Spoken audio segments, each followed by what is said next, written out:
শুভ সকাল সবাইকে। আজ আমি চলে যাচ্ছি জাফলংয়ে। আমি জাফলংয়ে এ পর্যন্ত ৭ থেকে ৮ বার গিয়েছি। বড়জোর এর থেকে বেশিও যেতে পারি। কিন্তু কখনো আমার ভিডিও করা হয়নি। আজকে আমি এই চ্যানেলের সুবাদে একটি ভিডিও করেছি। আশা করি আমার ভিডিও আপনাদের খুবই ভালো লাগবে এবং দেখতে থাকুন। ভিডিওর মধ্যে জাফলংয়ে এখন ২০২৫ সালে কী, কী পরিবর্তন আসছে, কী, কী পাওয়া যায়, কেমন দৃশ্য হয়েছে, সবকিছু সম্পর্কে একটি সুন্দর গাইডলাইন আমি আপনাদেরকে দিতে চলেছি। তো আমার সাথে থাকুন আর দেখতে থাকুন ভিডিওটি।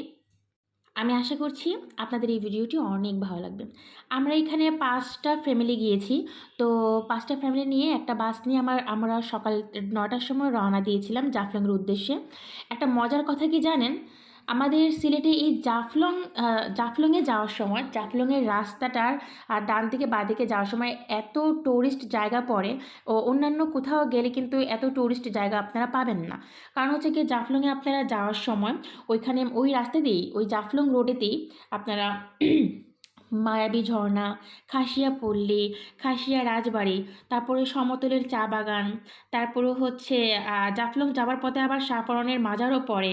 তারপরে হরিপুরে আগুন পাহাড়, হরিপুর গ্যাস ফিল্ড, লালাখাল, শাপলার রাজ্য হচ্ছে আপনার ডিবির হাওর, যেখানকে যে জায়গাটাকে শাপলার রাজ্য বলা হয়ে থাকে। আর হচ্ছে গিয়ে শ্রীপুরের চা বাগান এবং তামাবিলের জিরো পয়েন্ট। এগুলো সব কিছু ক্রস করে আপনাকে হচ্ছে জাফলংয়ের মেন স্পটে যেতে হবে। আমরা পৌঁছে গেছিলাম, আমাদের সিলেট শহর থেকে যেতে এখানে প্রায় ১-১.৫ ঘন্টার মতো সময় লাগে। তো ১০টা সাড়ে ১০টার দিকে আমরা ওখানে পৌঁছে গিয়েছি। বাস থেকে নেমে আমরা রওনা দিয়ে দিয়েছি আমাদের মেন স্পটে যাওয়ার জন্য। মেন স্পট বলতে হচ্ছে পিয়াইন নদীর সেই স্বচ্ছ পানি, সেই স্বচ্ছ পানির নিচে যে পাথরগুলো দেখতে পাওয়া যায়, যেখানে সবাই গোসল করার জন্য অনেক দূর দূর থেকে আসে। তো ওই জায়গাতে যাওয়ার জন্য আমরা সবাই রওনা দিয়েছি। যাবার যে পথটুকু, ডান দিকে বাঁ দিকে প্রচুর দোকান পাবেন। ইন্ডিয়ান দোকান আছেই, ইন্ডিয়ান অনেক প্রোডাক্ট পাওয়া যায়। একদম স্কিন প্রোডাক্ট থেকে আরম্ভ করে সব ধরনের প্রোডাক্ট পাওয়া যায়। আর এত মজার মজার আচার পাওয়া যায়। জাফলংয়ে আসলে অনেকে শিলনোড়া নিয়ে যায়, এখানে পাথরের শিলনোড়া পাওয়া যায়। আর হচ্ছে গিয়ে আমি এর আগে কখনো দেখিনি, আমি এবার দেখলাম যে ইন্ডিয়ান শীতের কম্বল পাওয়া যায় খুব কম প্রাইসে, ২,০০০ ২,৫০০ টাকায়। আপনি বার্গেনিং করতে পারবেন, বার্গেনিং করে অনেক কমেও নেওয়া যাবে।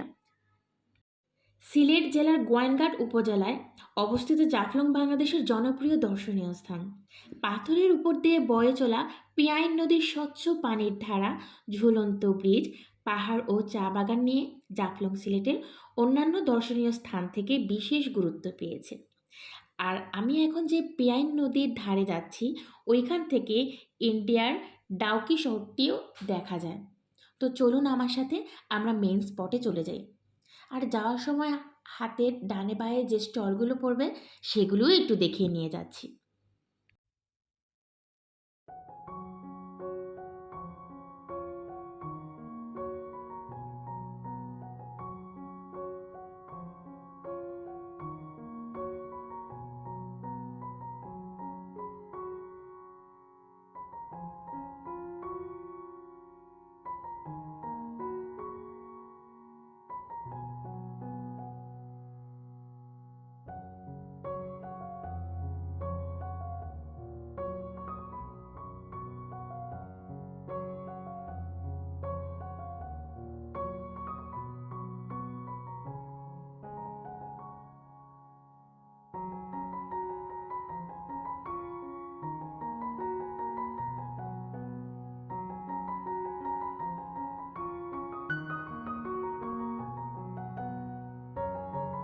শীতকাল হচ্ছে ভ্রমণ করার জন্য অতি উত্তম একটি সময়।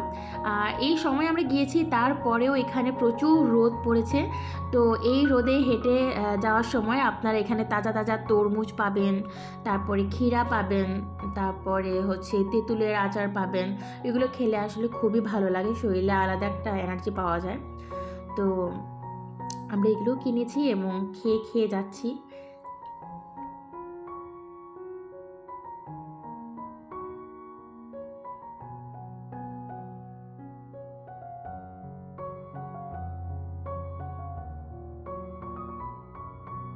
এই হচ্ছে গিয়ে সেই স্বচ্ছ পিয়াইন নদীর পানি এবং দূরে দেখা যাচ্ছে সেই ঝুলন্ত ব্রিজ। পাহাড়, চা বাগান সব নিয়ে জাফলংয়ের এই দৃশ্য আপনার মনকে অনেক স্নিগ্ধ করে তুলবে। সো আমি বসে বসে এখানে একটু এনজয় করতেছিলাম। আমি যেহেতু গোসল করি না ওইসব স্পটে গেলে, তো সবাই মোটামুটি ওনাদের নিজেদের কাজে ব্যস্ত হয়ে গেছে, আর আমি আপনাদের জন্য এইভাবে ছোটো ছোটো করে ভিডিও করে রাখলাম। তো আমাদের ওখানে সব কাজ শেষ হয়ে গেছে, আমরা ফিরে যাচ্ছি। ফিরে যাওয়ার পথে আপনারা ফিরে যাওয়ার পথে এখানে আসলে খাবার যদি খাবার নিয়ে যান তাহলে এটা অন্য কথা, তা না হলে ফিরে যাওয়ার সময় আগে ছিল না এই দোকানগুলো, এখন দেখলাম আমি যে নর্মাল হচ্ছে গিয়ে ভর্তা, ভাজি, হাঁসের মাংস, দেশি মুরগির ঝোল এগুলো পাওয়া যায়। ছোট ছোট স্টল বসাইছে, তো ওই স্টলগুলোতে প্রচুর ভিড় হয়। আমরা প্রথমে মনে করেছিলাম হয়তো বা খাবারগুলো এত ভালো হবে না, তো যখন খেতে বসছি না ভালোই লাগলো।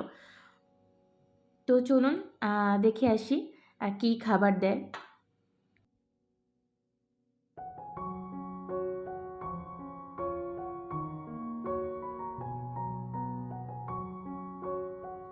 এই যে আমাদের খাবার চলে এসেছে, এখানে আলু ভর্তা, শুটকি ভর্তা, আর আরও দুটো কি ভর্তা ছিল যেন, দুটো না তিনটা ভর্তা, প্রায় 5টা ভর্তা।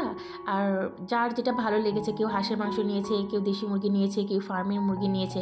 পার প্লেট 160 টাকা করে পড়েছে। তো আমাদের সবার খাবার দাবার শেষ হয়ে গেছে, আমরা সবাই চলে যাচ্ছি আমাদের বাসে।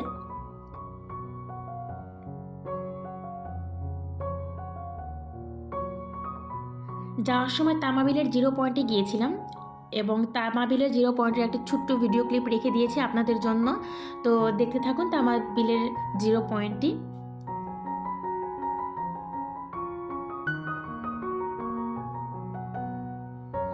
ডিটেইলে আসলে ভিডিও করতে গেলে একটু বড়ই হয়ে যায়।